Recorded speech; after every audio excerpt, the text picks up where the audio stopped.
Anxiety बड़ा होता है कि डिप्रेशन बड़ा होता है? डिप्रेशन एक क्रॉनिक डिसऑर्डर है जिसमें आपको दवाइयाँ खानी है, उसमें सुसाइडल टेंडेंसी। एंजाइटी में सुसाइडल टेंडेंसी नहीं मतलब ये 5 स्टेज हैं। होती। Thought, negative negative thought, thought, overthinking, stress, stress, anxiety anxiety, और लास्ट में आया excessive depression. Depression. World Health Organization ने डिटेक्ट किया है कि एंजाइटी हमारा नेक्स्ट पैंडेमिक पैंडेमिक। पैंडेमिक बहुत सारे स्टूडेंट्स हैं जो अपने लाइफ में मेंटल हेल्थ के साथ चैलेंजेस फेस कर रहे हैं। स्टडीज का प्रेशर है, अर्ली एज रिलेशनशिप का प्रेशर है, पेरेंट्स के साथ बहुत ज्यादा आजकल के बच्चों की नहीं जम रही है। मतलब पेरेंट्स कुछ और बोल रहे हैं, बच्चे कुछ और बोल रहे हैं और कम्युनिकेशन गैप आ रहा है, मिसअंडरस्टैंडिंग आ रहा है। तो इसको हम कैसे दूर कर सकते हैं? इसको पेरेंट्स काउंसलिंग से दूर कर सकते हैं। तो ऐसा क्यों लगता है कि मेंटल हेल्थ होना बहुत जरूरी है as compare to physical health? क्योंकि आपने मुझे बार बार बोला कि mind mind mind. So yes, today our guest is international and the Asia Icon Award winner, the changemaker of the year 2023, the mental health wellness. I welcome Dr. Pratiksha Bajpai. She is a psychologist, author. She is a brand owner of the Aura Inner Healing. Apart from this, she is also a mother. So yes, ma'am, welcoming you. कैसे हैं आप? मैं अच्छी हूँ। Thank you for inviting me. Yes, thank you so much, ma'am. आप पिछले 12 साल से इस करियर फील्ड के अंदर हैं। साइकोलॉजी को आपने बहुत अच्छी तरीके से देखा है। लेकिन 12 साल पहले ऐसा क्या हुआ था या फिर आपने ऐसे सडनली क्या सोचा कि मुझे साइकोलॉजिस्ट ही बनना चाहिए? तो मैंने तो सडनली नहीं सोचा था। एक बार की बात है जब मैं बीएससी बायोटेक्नोलॉजी में थी। मैंने बायोटेक किया है, फिर मैंने फील्ड स्विच किया है क्योंकि मुझे माइंड में इंटरेस्ट था। तो हम लोग एग्जाम दे के बाहर निकले, तो वहाँ पे एक ऐसे साइकोलॉजी की बुक पढ़ी हुई थी। मेरे फ्रेंड्स का मैं वेट कर रही थी, तो मैं बुक सडनली पढ़ने लगी कि ये क्या है, कैसे लोग बेहोश होते हैं, माइंड प्रोग्रामिंग कैसे होती है। तो मुझे लगा, अच्छा ऐसा कोई सब्जेक्ट भी होता है क्या? क्योंकि मेरे ऐसा है कि बच्चों को साइंस लेनी चाहिए या मैथ्स, डॉक्टर या इंजीनियर ही होना चाहिए, जैसा आप जानते ही हो। तो हम लोग यूपी से हैं और यूपी में रहकर यूपीएससी करना भी बहुत ज़रूरी है। तो हम लोग Yes. एमए नहीं कर सकते। ठीक है, तो साइंस ही चूज़ करना मेरे लिए कोई ऑप्शन नहीं था मेरे पास। तो जब मैं फ्रेंड्स का वेट कर रही थी, तब मुझे पहली बार पता चला कि साइकोलॉजी नाम का कोई सब्जेक्ट होता है। Okay. मुझे माइंड पे हमेशा बहुत ज़्यादा इंटरेस्ट था जब मैं साइंस में भी पढ़ती थी। मुझे ऐसा लगता है सब लोग के पास एक ही जैसा स्केलेटन है, स्ट्रक्चर है, फिर भी सब लोग इतना डिफरेंट क्यों सोचते हैं? क्या चीज़ है जो लोगों को एक इंसान से दूसरे इंसान में अलग बनाती है? Yes. एक को दूसरे से। तो फिर वहाँ से मेरा इंटरेस्ट आया। फिर मैं कोर्ट्स और मैं बहुत स्पिरिचुअल बैकग्राउंड से हूँ। मेरे मम्मा पापा सब लोग बहुत ज़्यादा स्पिरिचुअलिटी में बिलीव करते हैं। तो हम लोग को यही सिखाया है, अच्छा करो, सबका ध्यान रखो, सबका ख्याल रखो। तो ये तो हमारे जीन्स में है। फिर जो साइकोलॉजी है ना, वो कहीं ना कहीं साइंस और स्पिरिचुअलिटी का कनेक्शन है। जैसे मैं आपको बोलूँ कि पहले के लोग खाना खाने से पहले मंत्र पढ़ते थे। हाँ, है ना? yes. पानी पीने से पहले भी किसी के हाथ का पानी नहीं पीते थे। हाँ, तो ये एनर्जी हम लोगों ने साइकोलॉजी में से बताया। okay. तो ये हुआ तो कहीं ना कहीं स्पिरिचुअलिटी ही ना, वो हमारे जो ऋषि मुनि थे वो पहले बता देंगे ये चीज़। जस्ट बिकॉज इसका कोई साइंटिफिक रीजन नहीं था, या मम्मी लोगों ने ऐसा बस होता है तो है, होता है। जैसे आपने भी कभी मम्मी से क्वेश्चन किया होगा हाँ, कि मम्मी क्यों ऐसा करने को बोल रही हो, बहुत मम्मी सुना बोली ये। हाँ, तो फिर मम्मी बस मैंने कहा ना करो। Yes. तो साइकोलॉजी में ये सारी चीज़ों के जवाब हैं कि अगर आप खाना खाने से पहले आप मंत्र पढ़ते हो या अफर्मेशन, अब हमने Positive साइकोलॉजी energy. में अफर्मेशन नाम दे दिया उन मंत्रों Yes. को। ठीक है, इन शॉर्ट वो मंत्र जैसे ही है। तो उससे पॉजिटिव वाइब्स आएगी और आपका खाना प्योर होगा, तो आप एक पॉजिटिविटी से भर जाओगे। हाँ, तो कहीं ना कहीं हम आजकल के यूथ को जस्टिफाई कर पा रहे हैं कि ऐसा क्यों करना चाहिए। तो उसके लिए साइकोलॉजी पढ़ना बहुत ज़रूरी है। but suddenly after marriage, biotech से आप निकल के साइकोलॉजी में आ गए। ये तो बात बिफोर मैरिज के, जब मुझे साइकोलॉजी में इंटरेस्ट था। Okay. ठीक है, तो फिर शादी हमारी जल्दी हो गई थी। तो यूपी साइड हम कानपुर से हैं, हम कानपुर से हैं। ठीक है। Yes. तो वहाँ पे शादी जल्दी कर देते हैं। तो साइकोलॉजी में इंटरेस्ट था, फिर आया गया हुआ, फिर सबने बोला कि तुमने जब बायोटेक किया है तो इसी पे अपना आगे देखो, क्या करियर बनाना है, कैसे करना है। बट बायोटेक में एक प्रॉब्लम थी ना कि मैं जो एक्सपेरिमेंट्स होते थे ना जब लैब में, तो उसमें फ्रॉग कट करना ये सब मैंने ऑनेस्टली नहीं किया है। मेरी फ्रेंड्स ने बहुत सपोर्ट किया, सॉरी टीचर ठीक है। तो ये मेरे से नहीं हो पाया कि मैं किसी इंसान को काटूं, पता चला किसी का एक्सीडेंट हो गया है, मैं डॉक्टर बन गई गलती से, तो मैं पहले बेहोश हो जाऊंगी उसे देख के। तो हीलिंग करने का जो काम था वो पहले से ही हमारे अंदर था कि किसी को दर्द में नहीं देख सकते, उनको ठीक Okay. करना है ऐसे। तो फिर और माइंड में इंटरेस्ट बहुत ज़्यादा था, तो फिर इसके लिए साइकोलॉजी मैंने चूज़ किया। साइकोलॉजी में आपने फिर मतलब क्या क्या किया कि मतलब मुझे जहाँ तक लगता है बीइंग इन टीचिंग ग्राउंड मैंने ये नोटिस किया है कि एमए साइकोलॉजी, पीएचडी साइकोलॉजी, फिर जब मैं आपसे मिला फिर आपने मुझे बताया नहीं there is something known as NLP, हाँ, न्यूरो लिंग्विस्टिक प्रोग्राम, ऐसे बहुत सारी चीजें हैं। बहुत सारी, तो मैंने बहुत सारे सर्टिफिकेशन किए। मैंने पोस्ट ग्रेजुएशन किया है साइकोलॉजी में, तो उसके बाद मैंने एनएलपी किया है, न्यूरो लिंग्विस्टिक प्रोग्रामिंग, जो कि अभी तक साइकोलॉजी में एक साइंटिफिक स्टडी मानी जाती है, जो बहुत अच्छी है और साइंटिफिक है, मतलब समझ में आता है, एकदम हवाई बातें उसमें नहीं होती है और हीलिंग फास्ट हो जाती है। तो NLP is neuro linguistic programming. और भी बहुत सारे सर्टिफिकेशन कोर्स किए हैं मैंने, जो कि अलग अलग कंट्रीज से ऑनलाइन क्लासेस। कोविड में सब ऑनलाइन हो गया था, तो उसका मैंने बहुत फायदा उठाया तो मैंने ऑनलाइन जितना पढ़ सकती थी मैंने पढ़ा। तो मेरा सबसे पहला सवाल आपसे ये होगा, आपको ऐसा क्यों लगता है कि मेंटल हेल्थ होना बहुत जरूरी है as compare to physical health? क्योंकि आपने मुझे बार बार बोला कि माइंड माइंड माइंड। हाँ, तो देखो राहुल, जैसे आप का बहुत कई पैर में सपोज भगवान ना करे आपको ऐसा कभी हो, तो जैसे आपके पैर में कभी चोट लग गई या हाथ कभी फ्रैक्चर हुआ या कभी पैर में मोच तो आई ही होगी आपको, ठीक है। हाँ, तो आपके दोस्तों में चलना यार बाहर घूमने चलते हैं, थोड़ा चिल करके आते हैं, मजा आएगा।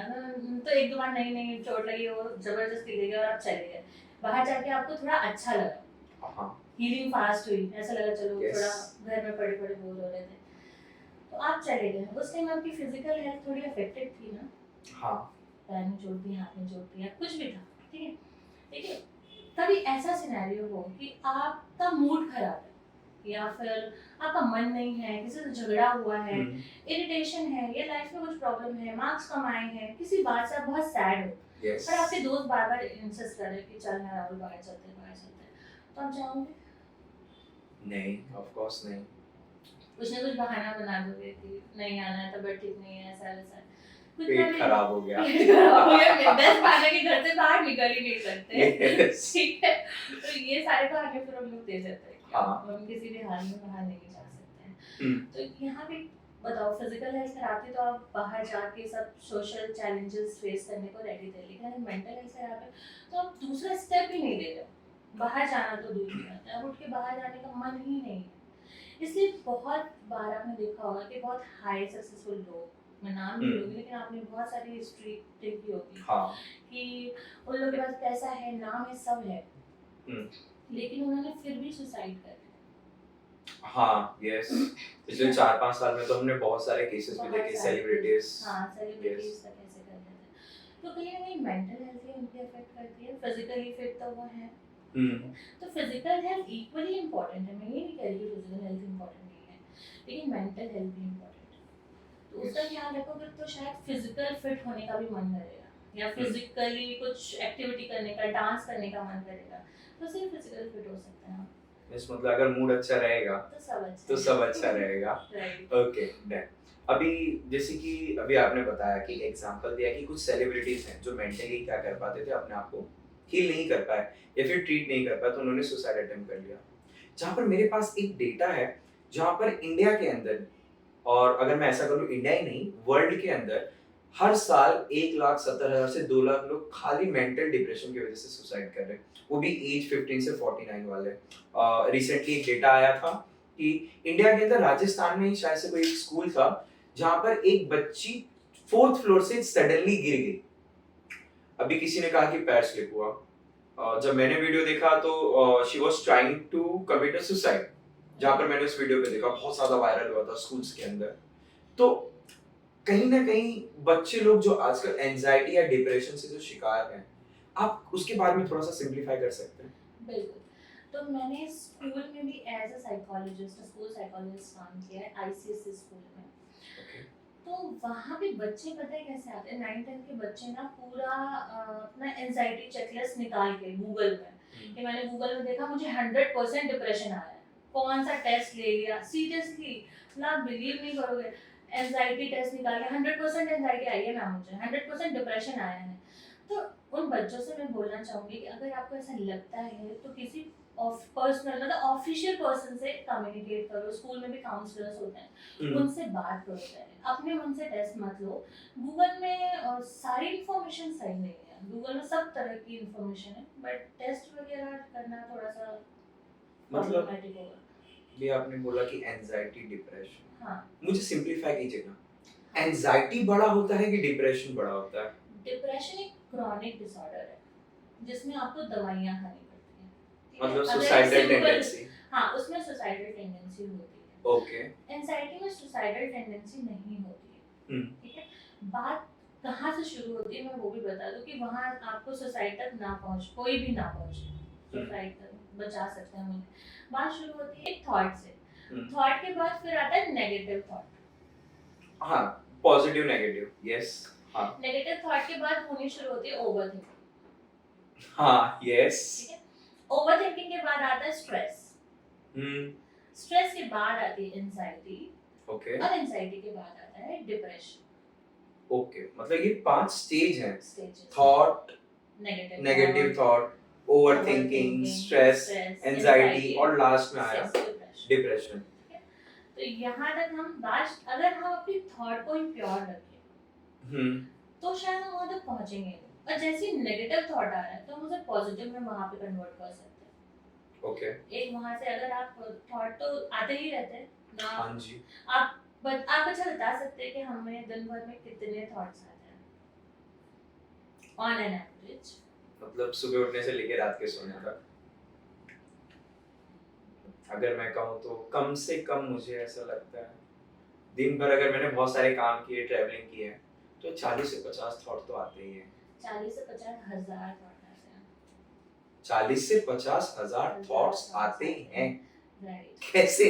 मतलब और आपका ब्रेन कितना डिसीजन कितना लेता है वो बताओ, अच्छा वो कैसे रैंडम आप कितना डिसीजन, अगर मैं ट्रैवलिंग कर रहा हूँ, जैसे मैं हाँ। मुंबई लोकल के यहाँ पर हूँ, मुझे पता है 9:48 की ट्रेन अगर मिस हो गई मुझे वहाँ पर पहुँचना है, तो मैं 9:50 की अगर मैं ट्रेन ले लूँ, तो हाँ, तो मतलब यही एक ही थॉट है ना, मैंने ले लिया है। नहीं, आप 30,000 डिसीजंस लेता है एक दिमाग, human brain on an average, ठीक है? जैसे आप सो के उठे, बात कहाँ से शुरू होती है, दिमाग का काम एकदम रात भर भी चलता ही रहता है, हाँ, यस। उसके बाद डिसीजन मेकिंग कहाँ से शुरू, थॉट्स तो चलते रहते हैं सोने में भी, डिसीजन मेकिंग कहाँ से स्टार्ट होती है कि आप सुबह उठे तो कौन सा पैर आप पहले नीचे रखोगे। आप वीडियो रिकॉर्ड करोगे ना कभी अपना, तो आप देखोगे आप सेम पैर ही नीचे रखते हो, जब ड्रेस पहनते हो तो सेम हाथ ऊपर जाता है, या जो भी पैटर्न है सारे सेम निकलेंगे, क्योंकि वो हमारा ऑटो पायलट मोड में सेट कर देता है जिससे एनर्जी बचती है उसकी, ठीक है? तो ऐसे ऐसे करके कौन सा पैर नीचे रखा, फिर ब्रश किया तो कब तक ब्रश करना है, कब आपको पता लग जाता है ना, कैसे पता लग गया कि ब्रश पूरा हो गया, तो वो भी एक डिसीजन ही है ना, ओके, है ना? खाना खाया कब पता लगा पेट भर गया, जाना कपड़े पहने तो कैसे पता लगा कि ये हाथ पहले अंदर जाएगा कि ये हाथ पहले अंदर जाएगा, तो ऐसे ऐसे सबके ऑटो पायलट डिसीजन वो 30,000 के आसपास दिन में ले लेता है। ओके, एक एवरेज आ रहा है। हाँ, तो मतलब सबसे पहले हमें हमारे थॉट्स को क्या करना है, प्योर रखना है, प्योर रखना है थॉट्स को, तो उसके लिए क्या करेंगे? यस, मेरा पहले नेक्स्ट सवाल वही था। मैं आपका पॉडकास्ट बताओ उसके लिए हम क्या कर सकते हैं? मुझे कभी भी अगर मुझे देखिए नेगेटिव थॉट्स तो आते हैं जिसको मैं रोक नहीं सकता, बट अगर मुझे स्ट्रेस फील होता है तो मैं ही नहीं, आमतौर जो लोग हैं, जैसे मैं अपना स्ट्रेस रिलीज करने के लिए मैं खाता हूँ, मैं एक अकेले कोने में जाऊंगा, ईयरफोन लगाऊंगा जिसमें कुछ चालू नहीं रहता है और मुझे खाली शांति चाहिए रहती है, और मैं कुछ खाता हूँ और फिर मैं अपने आप को सोचता रहता हूँ कि क्या गलत किया, क्या सही किया, मैं तो अपने आप को ऐसे ही ट्रीट करता हूँ।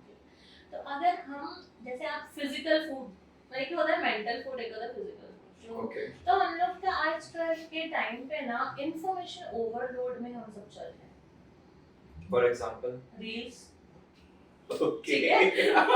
यस, ठीक है? हर 30 सेकंड्स में आपको नई इंफॉर्मेशन मिल रही है, तो अगर आप अपना मेंटल फूड कि आप क्या हम्म। सुन रहे हो, आप क्या देख रहे हो, आपके जो न्यूरॉन्स डेटा रिसीव कर रहे हैं उनको अच्छा कर लो, तो आपके थॉट्स ऑटोमेटिक अच्छे हो जाएंगे। जैसे बोलते हैं ना, अच्छे लोगों के साथ रहने से अच्छा लगता है, यस। एनर्जी मैच करती है। तो वैसे ही हमारे न्यूरॉन्स ना एक दूसरे का बिहेवियर कॉपी करते हैं, जाने Okay. या अनजाने।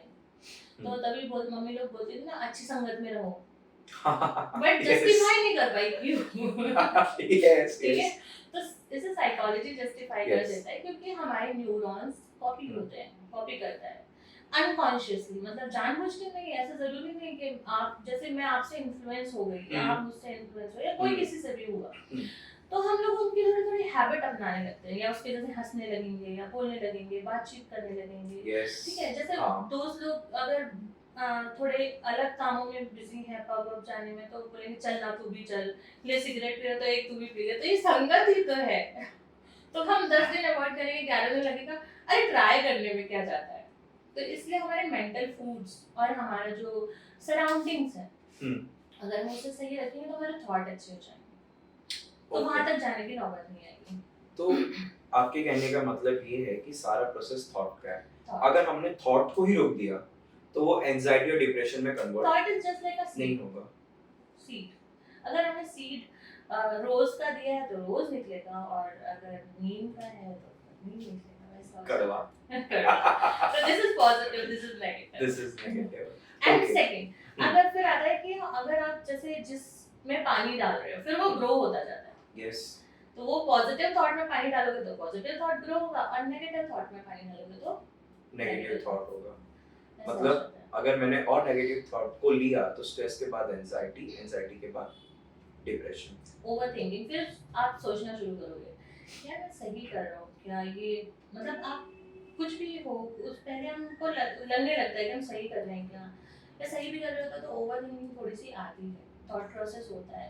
फिर ओवरथिंकिंग किस, वैसे thinking is a different thing, overthinking is a different thing. Okay. कि अगर हम कोई काम सोच समझ के कर रहे हैं तो वो हमारी थिंकिंग है, हम सोच समझ के काम करना चाहिए। ओवर थिंकिंग क्या होता है, जब काम हो गया तभी भी हम उस चीज के बारे में सोचे जा रहे हैं, हम अपने थॉट को स्टॉप ही नहीं कर पा रहे हैं। तो उसके लिए मेरे पास पेशेंट्स आते हैं कि वो अपनी मतलब रात को सो नहीं पा रहे, वो पता नहीं क्या रैंडम सोचते रहते हैं किसी बात, मतलब लोग इतना ज्यादा ओवर थिंकिंग में ना कम्युनिकेट करते हैं कि मुंह बंद करके भी उनका टंग हिलता रहता है।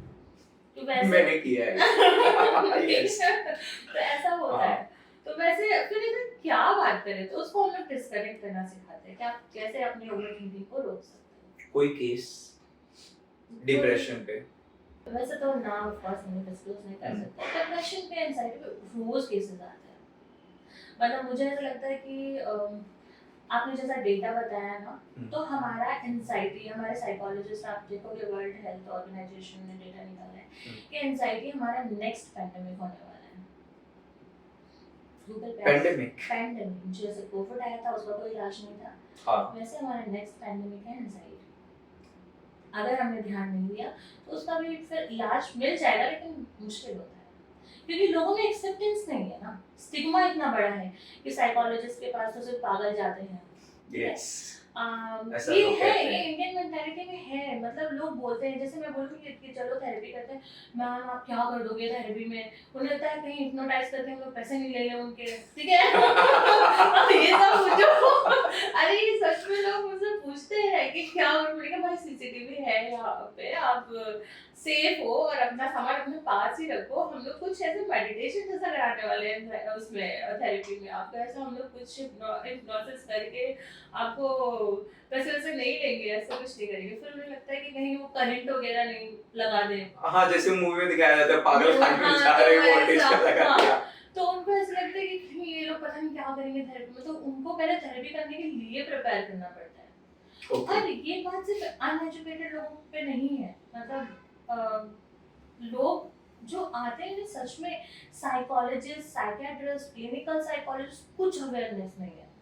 पहले फोन अगर उनका आता है तो बोलेंगे कि हमको साइकियाट्रिस्ट को दिखाना है, लेकिन दवाई नहीं चाहिए, तो मैंने तो आपको साइकोलॉजिस्ट को दिखाना होगा ना। लोगों को डिफरेंस ही नहीं पता है हमारी फील्ड में। इन शॉर्ट बताइए ना, what is the difference between psychiatrist, psychologist, अभी आपने एक और टर्म लिया clinical psychologist, counselling psychologist. Okay. तो पहले होते हैं काउंसलिंग साइकोलॉजिस्ट, जो आपको एंजाइटी है, थोड़ी मोड़ी प्रॉब्लम है, ओवर थिंकिंग है, डिप्रेशन है, तो दवा चल रही है तो साथ में काउंसलिंग ले सकते हैं। तो ये काउंसलिंग में सब सिंपल काउंसलिंग होती है। ओके। थोड़ी सी सीवियरिटी आई तो फिर आप टेस्ट में चले जाते हो, कि टेस्टिंग करनी पड़ती है कि कितना लेवल का डिप्रेशन, सीवियर है, माइल्ड है, एंजाइटी है तो कितनी है।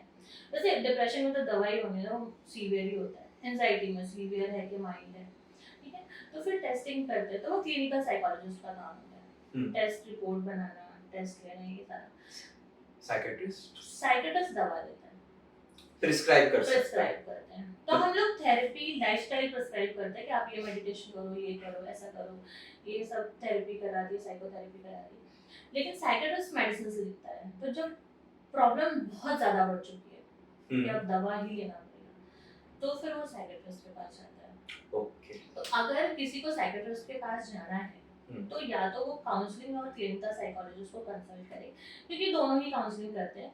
बस दोनों में इतना डिफरेंस है कि वो टेस्टिंग पे ज़्यादा फोकस्ड होते हैं। वो आपको क्लिनिक्स और हॉस्पिटल्स में मिलेंगे क्लिनिकल साइकोलॉजिस्ट।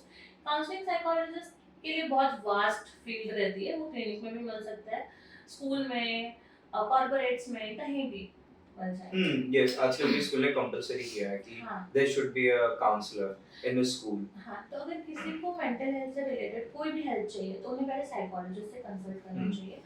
वो बताएंगे कि आपको सीवियरिटी कितनी है। अगर वो बिगनर हैं, उनको कोई बहुत बड़ी प्रॉब्लम नहीं है या उनको नॉलेज वैसे नहीं है, तो आप काउंसलिंग ले। फिर काउंसलिंग लेने के बाद हम लोग उनके साथ 45 मिनट तो 1 आवर रहते हैं, बात करते हैं। तो हमें पता लग जाता है कि कितनी प्रॉब्लम है, कैसे है। तो फिर हम लोग अगर बोलते हैं कि साइकियाट्रिस्ट से अब आपको दवा लेनी चाहिए, तो वो जा सकते हैं। मतलब हम डायरेक्ट साइकियाट्रिस्ट के पास नहीं जा सकते। अगर आपको पता है कि आपको बहुत सीवियर प्रॉब्लम है और दवा लेनी चाहिए, तो डायरेक्ट जा सकते हो। अदरवाइज प्रोसेस ऐसा होना चाहिए कि आप पहले काउंसलिंग लो, तो हम लोग बता सकते हैं कि कितना प्रॉब्लम है, दवा लेना भी चाहिए कि आप काउंसलिंग से ही ठीक हो जाओगे। क्योंकि 6 साल के डिप्रेशन की दवा खाने के बाद भी लोग काउंसलिंग के लिए आते हैं। 6 साल, 7 साल, 12 साल, 15 साल एंजाइटी की दवा ले रहे हैं, डिप्रेशन की दवा ले रहे हैं, बट नहीं ठीक हो रहा है। मतलब दवाई खाए जा रहे हैं, पर किसी से बात नहीं कर रहे हैं। तो काउंसलिंग, अगर जो दवा भी ले रहे हैं उनके लिए काउंसलिंग इज इम्पोर्टेंट। वो ऐसे नहीं ठीक होगा। क्योंकि एक तो मेरे पास केस आया था जिसमें एक आंटी थी, वो 60 के आसपास रही होगी और वो बहुत ड्रिंक करते थे। क्या करते थे? ड्रिंक बहुत ज़्यादा करते थे, उनको अल्कोहलिक थे ऐसे बोल सकते हैं। नॉर्मल 60 के आसपास। ओके। तो उनको मैंने पूछा, काउंसलिंग में उनको ना रिहैब में उनके बच्चों ने भेजा, और उन्होंने एक बार बहुत ज़्यादा अल्कोहल कंज्यूम कर लिया था, तो आईसीयू तक पहुंच गए थे, सुसाइड अटेम्प्ट किया, बहुत सीवियर था। उसके बाद उनके मेडिसिन चल ही रहा था, लेकिन वो मेडिसिन भी नहीं खाते थे। तो ये सब चीज़ें ना काउंसलिंग में जाती थी। तो हम लोग पता लगाते हैं। मैंने उनको पूछा कि आप क्यों इतना अल्कोहल कंज्यूम करते हो, क्यों आप अपनी लाइफ को, आपको पता नहीं बुरा है, सबको पता होता है हम क्या खा रहे हैं, क्या अच्छा है क्या नहीं। बोले हाँ। तो फिर उनके रूट कॉज पे हम लोगों ने काम करना शुरू किया। एक तो प्रॉब्लम बहुत सिंपल होती है कि जो वो बहुत वर्किंग थे, बाद में एकदम से उनके करियर पे ब्रेक लग गया, 50 इयर्स तक उन्होंने बिजनेस किया, काम किया, फिर सडनली घर पे बैठ गए, फिर उनके हस्बैंड से थोड़ा प्रॉब्लम था। तो ये सारी चीज़ें हम लोग धीरे धीरे सॉल्व करते हैं। तो उससे काउंसलिंग दवा के साथ इम्पोर्टेंट भी है। खाली दवा से मैंने देखा है, दवा खा खा के लोग काउंसलिंग के लिए आए, लेकिन अगर काउंसलिंग के लिए पहले आ गए तो फिर दवा तक जाने की जरूरत नहीं पड़ेगी। ओके। कोई एक और केस बता सकते हैं डिप्रेशन पे? बहुत सारे, मतलब एक और क्या, मतलब मैं तो पूरा पॉडकास्ट बना सकती हूँ केसेस। तो आजकल के जेनजीज, मैं पता नहीं क्यों बेचारों को इतना परेशान करते हैं। वो लोग थोड़े से ना इग्नोर जनरेशन है, मुझे लगता है जेनजीज। उनको ऐसा सही से बताया नहीं गया कि समझाया नहीं गया। वो लोग अपने में बड़ा कंफ्यूज और बड़े परेशान होते हैं। उनके बिहेवियर से वो थोड़े से आजकल मीम में ज्यादा आ गए हैं। जैसे कि मुझे ऐसा लगता है ना, आज का यूथ है ना कहीं अपने आप को ना इमोशनली बैलेंस नहीं कर पा रहा, बट वो कहीं ना कहीं रिलेशनशिप में भी है, करियर भी बनाना है, और करियर बनाना है, चीजें पॉजिटिव चाहिए, बट सैक्रिफाइस भी नहीं करना है। आज का यूथ बहुत कंफ्यूज है। उनको समझ नहीं आ रहा मैं करना क्या है, ठीक है। अगर रिलेशनशिप में ले लें हम्म। तो हमारे पास सोशल मीडिया में ऑप्शन इतना है, ठीक है। एक लड़की को पसंद करते हैं, उनकी पढ़ाई अच्छी लगी तो दूसरे के चेहरे अच्छे लगे, तीसरे के बाल अच्छे लगे, उसके बाल अच्छे लगे, तो वो लोग ऐसे चले जाते हैं कि यार ये इससे बेटर, ये इससे बेटर, ये इससे बेटर है। तो वो बेटर की तलाश में ना 30-35 साल के हो जाता है ठीक है। Yes. कॉम्प्रोमाइज उन्हें ऐसा हम कॉम्प्रोमाइज क्यों करें? उनको उनका जो डेफिनेशन है ना कॉम्प्रोमाइज सैक्रिफाइस का, वो बहुत हायर लेवल है कि उन्हें ऐसा लगता है कि कॉम्प्रोमाइज करेंगे तो अपनी लाइफ छोड़नी पड़ेगी और हमें तब के रहना पड़ेगा। और कहीं ना कहीं उन्होंने शायद अपनी मम्मी को देखा है या अपने पेरेंट्स को देखा है, अपनी सिस्टर्स को देखा है स्ट्रगल करते हुए, तो चाहते हैं वो फेज पे ना जाए, तो वो लोग एक्स्ट्रा अवेयर है चीजों को लेके। तो आपको अगर पता लग जाए कि दही जैसे खाते हो ना उसमें बहुत सारे बैक्टीरिया हैं, उसे आप माइक्रोस्कोप से देख लो तो आप तो खाओगे ही नहीं, ठीक है। आप अपने हाथ को देख लो, इतने सारे जर्म्स होंगे, अगर आप Microscope, yes. माइक्रोस्कोप से देख लो तो उसमें फिर आप अपने हाथ को देख के पूरा टाइम टेंशन हो जाएगी। तो वैसे ही सब कुछ उन्होंने ओवर एनालाइज कर लिया है, कुछ इग्नोर कर नहीं पा रहे हैं वो रील्स के ऊपर, रील्स के ऊपर नहीं, मतलब अपनी लाइफ के ऊपर। yes.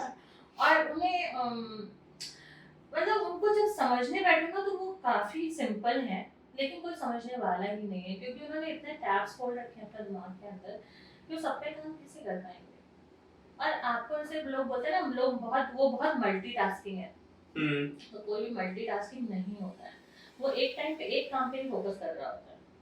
हाँ ये तो है, yes. मल्टीटास्किंग एक ही जन हो सकता है पूरी दुनिया में, वो है माँ, ठीक है। एक हाथ से बच्चा पकड़ी है, एक हाथ से कान में फोन लगाए है और खाना बना रही है, तीनों तीन काम एक साथ, चार काम। वरना अगर आप प्रोफेशनल फील्ड में हो और एक जगह चार आप लैपटॉप में काम कर सकते हो क्या? Of course not. कहीं ना कहीं आप करोगे तो एक बार में एक ही जगह काम करोगे ना, चार छह हाथ लेके थोड़ी ना आप काम कर सकते हो। तो मल्टीटास्किंग में से कोई खास चीज नहीं है, जो करते हैं उनको लेस फोकस्ड होते हैं, ठीक है। उनका कोई काम ढंग का नहीं होगा, आप देख सकते हो इतना मल्टीटास्किंग में एक टाइम पे एक ही काम होता है। दिन में मल्टीटास्कर आप हो सकते हो, तो सुबह आपका कोई और रोल है, शाम को आपका कोई और, दोपहर में जैसे मैं मम्मा हूँ तो सुबह हमारा घर का अपना जो बेबी को स्कूल भेजना है ये सब मैं मम्मा, क्लिनिक आई तो साइकोलॉजिस्ट, फिर घर का मैं मम्मा वाइफ, ये सारे रोल शुरू हो जाते हैं। तो ऐसा होता है, वो मल्टीटास्किंग नाम की ऐसी मुझे तो चीज़ समझ नहीं आती है, उसमें फोकस ही करना होता है। अभी जैसे आपने यूथ की बात की और मैंने रिलेशनशिप की बात की तो आपको क्या लगना चाहिए या फिर ऐसा क्या होना चाहिए अकॉर्डिंग टू साइकोलॉजी, एक पार्टनर कैसा होना चाहिए? What is the definition for the ideal partner? This is a myth, क्योंकि मुझे ऐसा लगता है कि अभी आपने बात किया कि कॉम्प्रोमाइज नहीं कर सकते हैं। हाँ, this is a myth. Ideal नाम की कोई चीज़ नहीं होती, परफेक्ट कोई नहीं है, ठीक है। अगर आप परफेक्ट हो तो आप परफेक्ट पार्टनर की उम्मीद कर सकते हो, बट क्या आप हो? नहीं, कोई नहीं, मैं भी नहीं हूँ, ठीक है। कुछ मुझ में कम है, कुछ उनमें कम है, ठीक है। तो वो we can made for each other and we are better for each other, but हमारे रिलेशनशिप में जो आते हैं ना उन कुंडली मिलानी चाहिए। कुंडली नहीं, माइंडसेट ये माइंडसेट मैच होना चाहिए, कुंडली अपने आप मिल जाती है। हाँ, वैल्यूज मैच होनी चाहिए अपनी, ठीक है। तो हमारे एनएलपी में एक वैल्यू एलिसिटेशन करके एक एक्सरसाइज है, जिसमें अगर हमें पता लग जाए कि दोनों कपल की वैल्यूज क्या है, अगर एक को पैसा ज्यादा पसंद है और एक को कंट्रीब्यूशन ज्यादा पसंद है, तो वो पैसा कमाएगा और वो खर्च कर देगा वही दोनों की लड़ाई हो जाएगी ठीक है। तो वो हम वैल्यूज उसमें मैच कर सकते हैं। अगर वैल्यू मिक्स हो रही है या आप एक दूसरे की वैल्यू की रेस्पेक्ट कर पा रहे हैं, तो भी वो एक कपल काउंसलिंग में हम लोग वैल्यू एलिसिटेशन करते हैं, तो उससे पता लग जाता है कि ये couple compatible. Pre marriage counselling बहुत होती है यहाँ पे। Pre marriage counselling? हाँ मेरी मम्मी को मैंने बताया कि जैसे अभी मेरी मम्मी की ऐसा फोन में बात हो रही थी, तो मैंने बोला मम्मी मुझे जल्दी निकलना होगा, आज एक प्री मैरिज काउंसलिंग के लिए आ रहे हैं। तो प्री मैरिज काउंसलिंग क्या होता है? मैंने शादी के पहले काउंसलिंग, तो कह रही है उनको पहले से ही जरूरत पड़ने लगी कर क्यों रहे हैं ये लोग शादी पर? हाँ मतलब थोड़ा सा एक्सप्लेन कीजिए ना व्यूअर्स को, what is pre marriage counselling, मेरे लिए भी नया है। हाँ, तो pre marriage counselling is important. जब आप हम्म, शादी करिएगा तो आप भी आ सकते हैं कि आप दोनों में कंपैटिबिलिटी कितनी है माइंडसेट लेवल पे, ठीक है। ओके। तो अगर वो कंपैटिबिलिटी कंफर्ट रिस्पेक्ट नहीं हुआ तो सिर्फ प्यार से जिंदगी नहीं चलेगी, क्योंकि अप्स एंड डाउन्स आते रहेंगे। हाँ, प्यार से तो पेट नहीं भरता है। हाँ। और आप एक दूसरे के रिस्पेक्ट कितना करते हो या आपकी वैल्यूज कितनी मैच होती हैं, हम्म, आप लोगों का माइंडसेट, प्यार सच्चा भी है कि नहीं भी ये पता लग जाता है प्री मैरिज काउंसलिंग में, तो फिर लव मैरिज में। आप तोड़वा रहे हो। नहीं मैं सच बता रही हूँ, देखो कि बाद में जाके रो से अच्छा पहले प्रिपेयर हो जाओ कि ये प्रॉब्लम है और एक्सेप्टेंस दिला देते हैं कि हम्म, आपके पार्टनर। ज्यादातर लड़ाई मतलब कोई भी रिश्ता अगर टूटता है ना तो वो इस वजह से नहीं टूटता है कि उसमें बहुत बड़ी बात कोई हो गई चीटिंग के अलावा। कुछ छोटी छोटी बातें जो पाइल अप होती रहती हैं ना, अगर कोई इंसान एक दूसरे को चीट भी कर रहा है ना तो वो कुछ छोटी छोटी बातें हैं जो उनकी फुलफिल नहीं हो रही है, ठीक है। तो उसकी उसकी वजह से फिर वो चीटिंग पे आ जाता है। तो जब अगर आपका पार्टनर, आपका नहीं मतलब किसी का भी पार्टनर अगर चीट कर रहा है तो गलती कहीं ना कहीं आपकी भी है। कि मैं अवेयर नहीं था एग्जांपल देती हूँ कि जैसे आपको कुछ सामान 4-5 सामान चाहिए, इम्पोर्टेंट है आपकी लाइफ के लिए, या हाँ। आपको फिलहाल शादी में पार्टी में जाने के लिए कुछ शॉपिंग करनी है। आप एक शॉप में गए, आपको चारों सामान नहीं मिले, आपको जरूरत है लेकिन, हाँ जी, तो आप क्या करोगे? दूसरी शॉप में जाऊंगा। गए ना। Okay. Same goes with life कि अगर आपका एक पार्टनर आपकी रिस्पेक्ट ही नहीं कर रहा, प्यार नहीं कर रहा, इम्पोर्टेंस नहीं दे रहा है या आपकी बात की वैल्यू नहीं कर रहा है और आपके लिए वो चीजें मायने रखती है, वैल्यू एडिशन में ऐसा होता है कि आपके लिए अगर वो 4-5 वैल्यू निकल के आते हैं, अगर वो आपकी लाइफ में नहीं है तो आप कितने भी सक्सेसफुल हो जाओ फुलफिल्ड फील नहीं करोगे। हाँ, इसीलिए बहुत सारे सेलिब्रिटीज, बहुत सारे एफ्लुएंट लोग, बहुत पैसा है, नाम है, शोहरत है, सब कुछ है, फिर भी डाइवोर्स केसेस हो रहे हैं। सुसाइड हो रहा है, डाइवोर्स केसेस हो रहे हैं। सेलिब्रिटीज में तो आजकल बहुत ज्यादा डाइवोर्स हो रहा है, मैं उस पे ज्यादा कमेंट नहीं करूंगी ठीक है। तो ये हम लोग एक कंपैटिबिलिटी, एक कंफर्ट लेवल बनाने की कोशिश करते हैं और आपको सामने वाले को, हाँ मैं बोल रही थी कि दोनों में लड़ाई का मेन मुद्दा क्या होता है, अभी तक के मेरे जितना भी एक्सपीरियंस रहा है तो उसमें ये निकल के आता है कि ना जो दूसरा बंदा है ना वो बहुत डोमिनेटिंग होता है, वो चाहता है कि वो मेरे हिसाब से चले तो ही मैं उसको प्यार करूँ, तो कंडीशनल लव हो गया ना। मतलब एक पर्सन चाहता है कि वो मेरे हिसाब से, दूसरा भी चाहता है, कौन किसके हिसाब से आजकल जीना चाहता है, सबको फ्रीडम पसंद है, सबको फ्रीडम। और ये फ्रीडम हमारी सोल का एक बेसिक और कोर नेचर है, आजादी, ठीक है। आजादी, और आजादी आसानी से नहीं मिलती, इतिहास में सैक्रिफाइस करना पड़ता उसके है, लिए सैक्रिफाइस, लड़ाई, बहुत कुछ करना पड़ता है, ठीक है। तो आप ना अगर किसी को पसंद करते हो तो उसको थोड़ा फ्रीडम दो। ओके। अगर वो आपको मतलब आप उसकी रिस्पेक्ट करो, उसकी बात की वैल्यू करो तो इंसान कहीं नहीं जाएगा। स्टार्टिंग में ही स्टार्टिंग से ठीक है। लेकिन अगर आप पहले कि तुम किससे बात कर रही हो, अब तुम्हारी शादी होगी, तुम सिर्फ मेरी हो, मैं जहाँ का जहाँ, बहुत सारे इन लॉज में भी ऐसा होता है कि वो ना शादी के बाद ना घर में मायके में बात नहीं करने देते लड़की को। वो लोग, उनका डायलॉग होता है कि अगर तुम वहीं पे बात करती रहोगी तो तुम यहाँ की कैसे हो जाओगी। ये क्या बात हुई, मेरे माँ बाप को मैं छोड़ के शादी कैसे करूँगा। मतलब लड़की भी ऐसे बोल सकती है कि अगर लड़का भी अपने माँ बाप से बात करता रहा तो वो उसका कैसे हो पाएगा। तो ये पता नहीं क्यों हमारे इंडियन सोसाइटी में ऐसे ही अप्लाई होता है कि लड़की अगर शादी करके आ गई है तो अब तो धीरे धीरे मेंटालिटी बहुत अच्छी हो रही है, लेकिन पहले क्या, पहले में तो बहू रानी नहीं नौकरानी चाहिए थी। ट्रू, दिस इज ट्रू, ठीक है, ऐसा ही होता है। उन्हें लगता है कि मेड्स वेड्स हटवा देते हैं भाई, कहीं कहीं तो लगता है वो आ तो रही है अब यस, मेरा एक फ्रेंड है तो था वैसा, मतलब पहले उसकी मम्मी काम करती थी, मतलब 3 भाई हैं तो मम्मी ऑफ कोर्स मम्मी थी और उन लोग भी घर का काम हेल्प करते थे, लेकिन जब से बड़े भाई की शादी हुई तो मम्मी ने छोड़ दिया कि अब बहू करेगी। और बहू थी वर्किंग और मम्मी तो डोमिनेटिंग, तो फिर भाई ने फिर सेपरेट हो गया। तो यहाँ पे देख रहे हो क्या हुआ कि उनकी जो मम्मी थी ना वो चाहती थी कि उनकी जो बहू आई वो उनके हिसाब से काम करे, डोमिनेटिंग, और भाई भी चाहता है कि जैसा मम्मी कह रही है उनके हिसाब से काम करे। लेकिन वाइफ या फिर कोई फीमेल की भी तो कुछ इच्छा होगी कि वो भी किसके हिसाब से, वो भी अपने हिसाब से काम करे, यहीं पे कॉन्फ्लिक्ट हो जाते हैं। लोग समझते नहीं है, लोगों को ऐसा लगता है कि हस्बैंड हो या वाइफ हो, कभी कभी वाइफ भी बहुत डोमिनेटिंग होती है, कभी कभी हस्बैंड भी, कभी कभी पूरी फैमिली होती है, मतलब हम ऐसे कह नहीं सकते। तो उस काउंसलिंग के बाद ही समझ में आता है कहाँ पे प्रॉब्लम आ रहा है ज़्यादा। तो हम रिलेशनशिप के बारे में बात कर रहे थे ना, तो मेरे पास एक दुबई का केस आया था कि वैसे Okay. इंटरनेशनल काउंसलिंग भी होती है, कनाडा, दुबई एंड ऐसे ऑनलाइन काउंसलिंग। तो उसमें ना जो उसका पार्टनर था वो एनपीडी था, कनाडा की दुबई। कनाडा वाला। ओके। ठीक है, तो उसमें ना नार्सिसिस्टिक पर्सनालिटी डिसऑर्डर, एनपीडी आपने सुना होगा। हाँ, यस। तो बहुत डोमिनेटिंग था, मतलब अल्ट्रा लेवल का एकदम, वो उसको बोलने ही नहीं दे रहा, उसको क्या मुझे ही बोलने नहीं दे रहा था। ऐसे ऐसे केसेस उसमें क्या था कि मैं जैसा रखूं वैसे तू रहना चाहिए, और एनपीडी का ऐसे ही रहता है।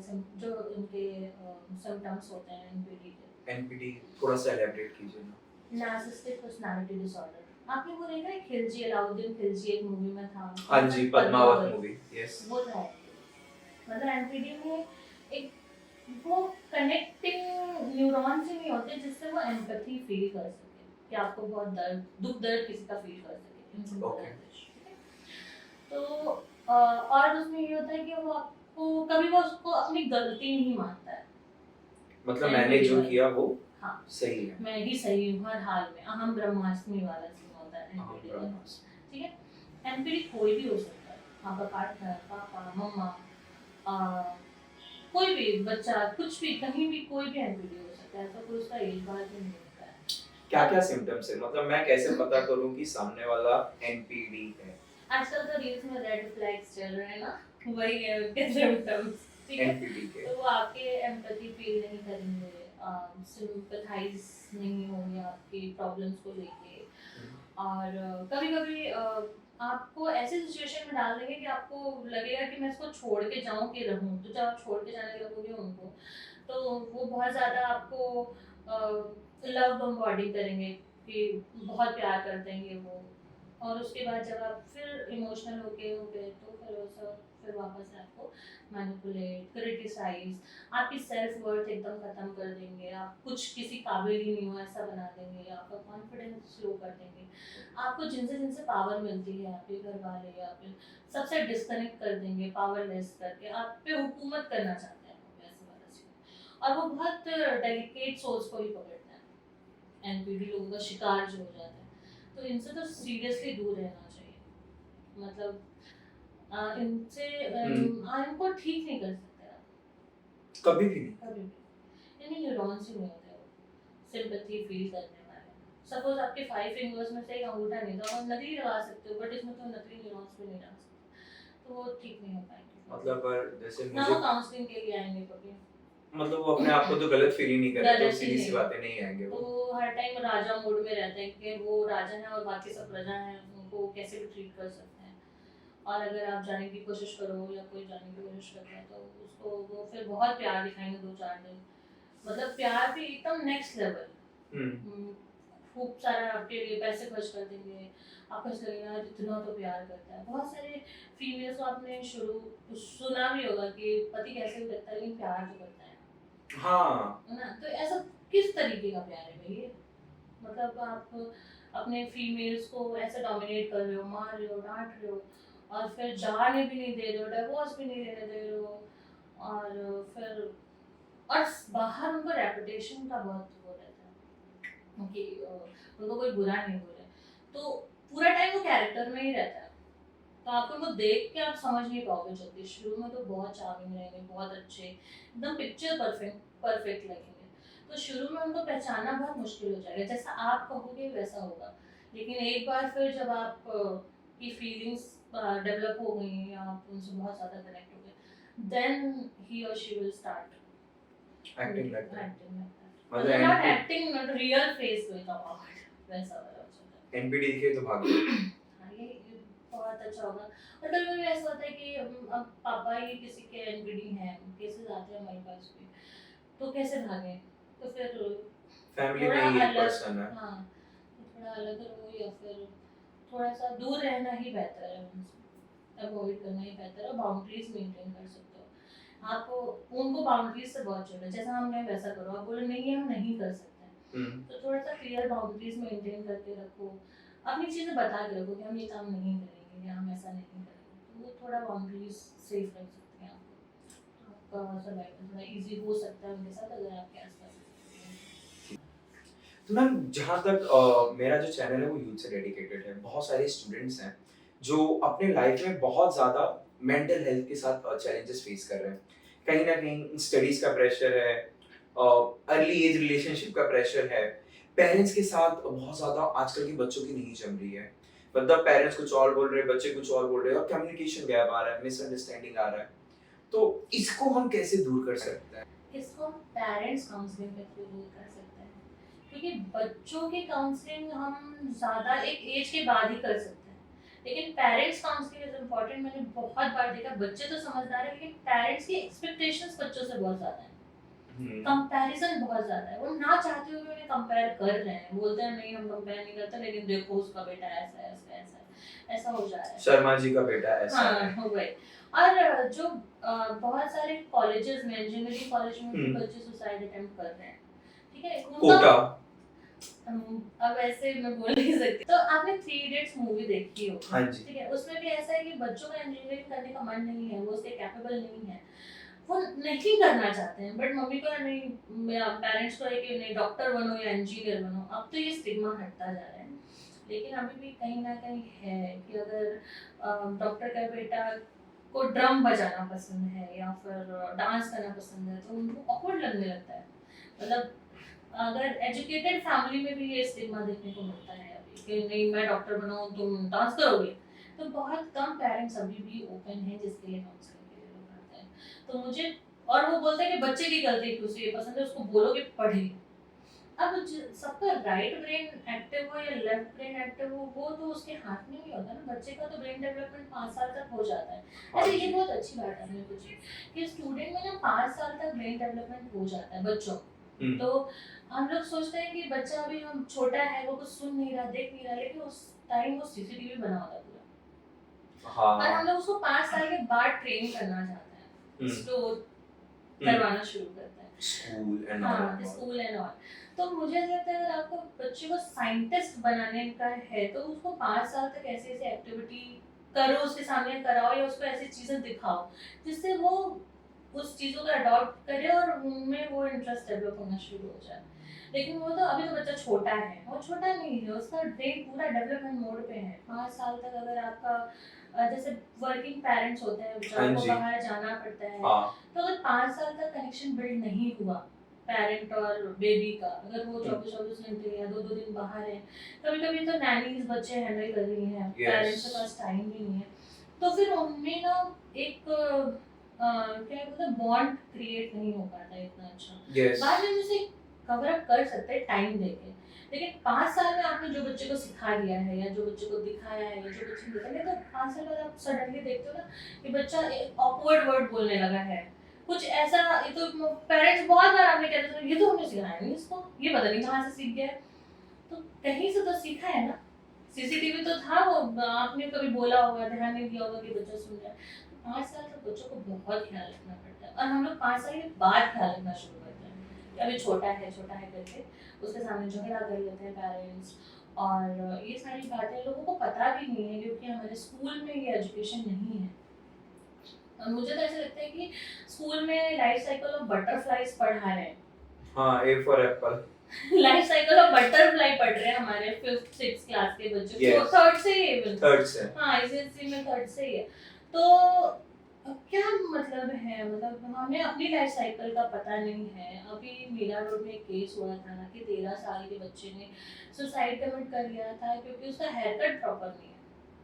Hair cut? तो सीरियसली तो बच्चों का आईक्यू पे तो वो बहुत फोकस कर रहे हैं कि ये पढ़ाएं, इसकी क्लास लगवा दे, अबैकस की क्लास लगवा दे, बट ईक्यू होता है इमोशनल क्वोशंट, ओके। तो उस पे कोई फोकस नहीं कर रहा है।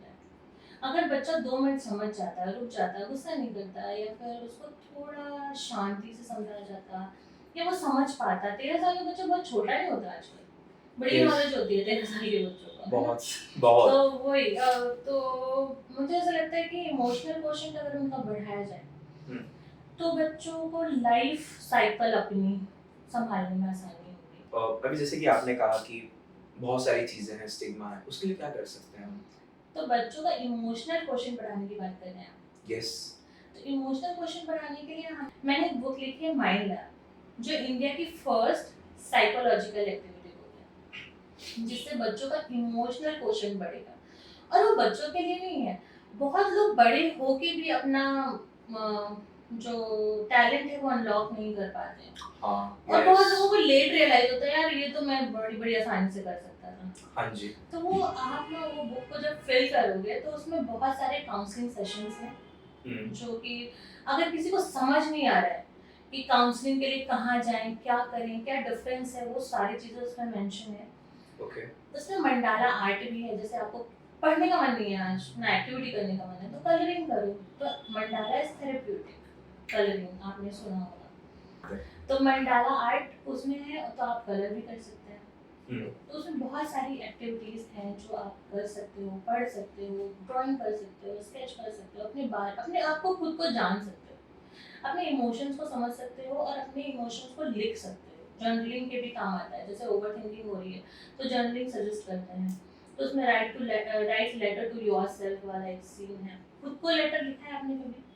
नहीं। दूसरे को लिखा हो, खुद को एक मैसेज भी नहीं जाता। तो इसमें यस। हम खुद के बारे में अपनी इनर सेल्फ को कैसे ग्रो करें।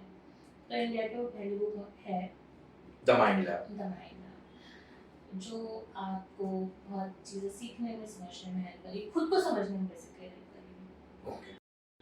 हमने बहुत सारे प्रॉब्लम्स की बात कर ली, आपने सॉल्यूशन भी बताया। अब हम अल्ट्रा सॉल्यूशन की बात करते हैं। ओके। सबसे पहला क्वेश्चन ये है कि आपका क्या रोल है कि आप लोगों की सोच को कैसे बदल सकते हो? फॉर एग्जाम्पल जैसे कि सोसाइटी के अंदर एक स्टिग्मा है कि ये नहीं ऐसा करो, पेरेंट्स बोल रहे कि डॉक्टर नहीं इंजीनियर बनो, मुझे मेरा पैशन फॉलो करने नहीं दिया जा रहा है, एंजाइटी है, डिप्रेशन है, तो इस सोच को मैं कैसे बदलूं कि मैं आप तक पहुंच सकूं? इसका फर्स्ट स्टेप है अवेयरनेस। ठीक है, आप लोगों को लगता है कि साइकोलॉजिस्ट के पास सिर्फ पागल जाते हैं या किसी को एंजाइटी या डिप्रेशन है तब जाते हैं। ऐसा नहीं है। स्कूल काउंसलिंग में हमने टाइम टेबल भी बना के दिए हैं बच्चों को, टाइम मैनेजमेंट। अगर लाइफ और कॉर्पोरेट लाइफ में जो लोग हैं उनका वर्क लाइफ बैलेंस नहीं हो रहा तो वो बैलेंस भी करके दिया है। तो आप पागल ना हो इसके लिए आइए, पागल होके मत आइए। आप पागल ना हो इसलिए आइए। आपको प्रॉब्लम ना हो इससे पहले, precaution is better than cure, आपने सुना होगा। यस। तो हम लोग प्रोफेशनल फ्रेंड्स हैं आपके। हाँ जी। ऐसा कुछ नहीं है कि हम लोग कुछ जादू टोना कर देंगे या कुछ ऐसा करेंगे। वी नो कि आपका माइंड कैसे वर्क करता है। आज भी इंडियन सोसाइटी में ये एक स्टिग्मा है कि अगर मेरा लाइफ अच्छा नहीं जा रहा है, बैलेंस नहीं जा रहा है, तो यार एक बार कुंडली दिखवा लो। हाँ, उसके बारे में तो मैं ज़्यादा पता नहीं है मुझे कि कहाँ सच होता है नहीं होता है, क्योंकि मेरी जो कुंडली उन्होंने देखी थी उन्होंने बोला था कि मैं गवर्नमेंट जॉब करूँ। ठीक है, और मुझे तो गवर्नमेंट जॉब मैंने ट्राई किया बट इंटरेस्ट भी नहीं आया और मोनोटोनस काम करने में मुझे कम इंटरेस्ट आता है। मतलब थोड़ी हेल्पिंग नेचर मेरा रहा है शुरू से, मुझे वो काम पसंद है। तो कुंडली मुझे तो समझ में नहीं आई। बहुत सारी कुंडली मिला के लोग शादी भी करते हैं तो डाइवोर्स हो जाता है, तो ये कैसी कुंडली मिली है ना? तो मुझे लगता है वैल्यू मिला लो, माइंडसेट मिला लो, अपनी सोच मिला लो, ताकि लाइफ को हम सर्वाइव कर सको, एक दूसरे की रेस्पेक्ट करो, बातों को समझो, तो कुंडली अपने आप मैच हो जाएगी। डेफिनेटली। हमने एक बात किया था कि मेंटल हेल्थ होना बहुत जरूरी है या फिर फिजिकल हेल्थ। आपका कहने का मतलब ये था कि मैं ये सोच रहा था कब से, क्या मेंटल हेल्थ कनेक्टेड है फिजिकल हेल्थ से? बिल्कुल। देखो, माइंडसेट की सारी बात होती है। मुझे ऐसा लगता है कि हमने पैरालंपिक्स देखे होंगे ना, जिसमें हैंडीकैप लोग इंडिया के लिए मेडल लेके आते हैं, पैरालंपिक, यस। है ना? और एक वही हैंडीकैप इंसान मंदिर के बाहर बैठ के भीख मांग रहे होते हैं। हाँ, सिचुएशन तो सेम है, माइंडसेट का फर्क है। माइंडसेट का फर्क है। तो ओके। यहाँ पे मुझे ऐसा लगता है कि माइंडसेट ठीक है तो सब अच्छा भी लगता है। आप डाइटिंग भी करोगे, सब कुछ फॉलो भी करोगे, एंड हाँ ऑफ कोर्स आपको कुछ प्रॉब्लम, जो लोग बहुत ज़्यादा मोटे हो जाते हैं तो उन्हें ऐसा लगता है फिजिकल हेल्थ का ख्याल नहीं रखते, बट उनको प्रॉब्लम भी हो सकती है। बट मेंटल हेल्थ ठीक है तो आप कोशिश कर सकते हो, मेंटल हेल्थ खराब है तो गिव अप कर दोगे। हम्म मेंटल हेल्थ थोड़ा ज्यादा रोल प्ले करती है ओके मेरे हिसाब से। हम कब से मेंटल हेल्थ की बात कर रहे हैं अभी तो मुझे ऐसा लग रहा है मैं बहुत ज्यादा हेल्दी हूँ। मुझे एक आइडियल सिचुएशन या फिर एक आइडियल रूटीन बताइए कि मैं अपने आप को मेंटली कैसे हेल्दी रख सकूं।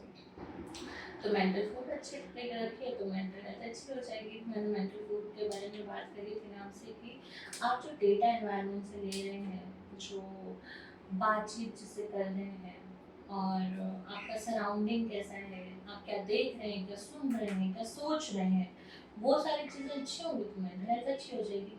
लाइकवाइज कि आप जैसे अच्छा खाना खाओगे तो आपकी फिजिकल हेल्थ अच्छी हो जाएगी। ओके तो वैसे ही अच्छा डेटा लोगे एनवायरनमेंट से और खुद से, इनर हीलिंग को इम्प्रूव करोगे तो मेंटल हेल्थ अच्छी हो जाएगी। मुझे एक एग्जांपल से आप बता सकते हैं कि मेंटल हेल्थ और फिजिकल हेल्थ एक दूसरे से कनेक्टेड कैसे हो सकती है। एक एग्जांपल चाहिए। अच्छा तो ठीक है, मैं एक लाइव एग्जांपल देती हूँ आपको। यस तो सपोज आपको जस्ट इमेजिन करना है कि आपके घर में आपने एक बहुत अच्छा लेमन रखा हुआ है, खट्टा सा एकदम, ठीक है। हाँ आपने उसे बाहर निकाला, हाँ उसको कट किया, यस उसे स्क्वीज किया, हाँ and just try to smell it, taste कि लेमन का टेस्ट कैसा होता है, जस्ट रिकॉल इट। या अचार का डब्बा कहीं आपके घर में रखा होगा, वो अचार का नाम लेते ही जैसे मुंह में पानी आने लगता है हाँ यस कहीं लेमन नहीं है, कहीं अचार नहीं है। अगर आपको भूख लगी उस टाइम ऐसे खाने का नाम ले लिया, अब लग भी रही होगी शायद यस यस तो मैं सारा काम लूंगी तो आप अभी ढूंढ करने लगोगे यहाँ पे, ठीक है। तो यस वैसी चीजें तो यहाँ पे ऐसे ही दिमाग में कुछ मतलब जैसा सोच रहे हो वैसा हमारा सबकॉन्शियस। और इसका एक एग्जांपल आप गार्डन में भी देख सकते हो कि बहुत जो अंकल लाफ्टर थेरेपी करते हैं, यस क्योंकि उन्हें सच में हंसी आ रही होती है नहीं नहीं, लेकिन लाफ्टर थेरेपी में ऐसा होता है कि माइंड के थ्रू ब्रेन को बेवकूफ बना रहे होते हैं। तो जैसे हा हा हा बोलते हैं, माइंडफुली हाँ, तो हा हा एक कोडिंग सेव है सब, जैसे हाँ हाँ हाँ कमांड मतलब दिया, हाँ तो हंसना, तो ब्रेन को ये सिग्नल जाता है हा हा हा हंसना शुरू कर दिया, it's time to release dopamine, happy hormone, ठीक है। ओके तो वो हैप्पी हार्मोन सच में रिलीज करने लगता है। तो ऐसे माइंड बॉडी से कनेक्टेड है, माइंड ब्रेन से कनेक्टेड है, ब्रेन हमारा मैनेजर है पूरी बॉडी का। तो वैसे इमोशंस, वैसे हार्मोन्स देने लगता है बॉडी को, जिससे हमारी बॉडी हेल्दी भी हो सकती है और अनहेल्दी भी हो सकती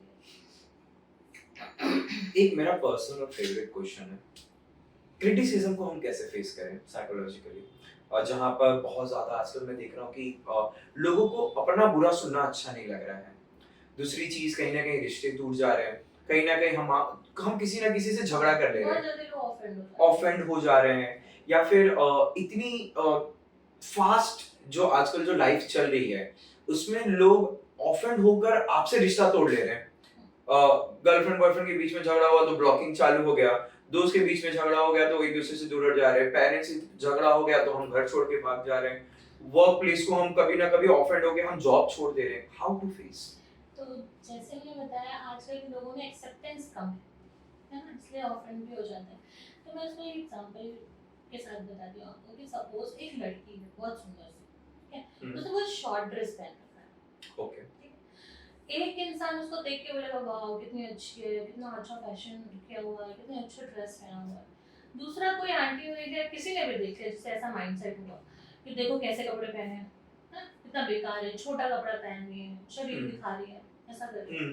तो एक ही टाइम पे वो लड़की अच्छी और बुरी दोनों तो नहीं हो सकती, हाँ जी है ना। ये लोगों के दिमाग में चेकलिस्ट होता है कि ऐसा ऐसा किया तो ये बंदा अच्छा है, ऐसा ऐसा करेगा तो ये बंदा बुरा है, जो कि उनके सराउंडिंग, उनके एनवायरनमेंट, उनकी जो अपब्रिंगिंग होती है उससे आता है।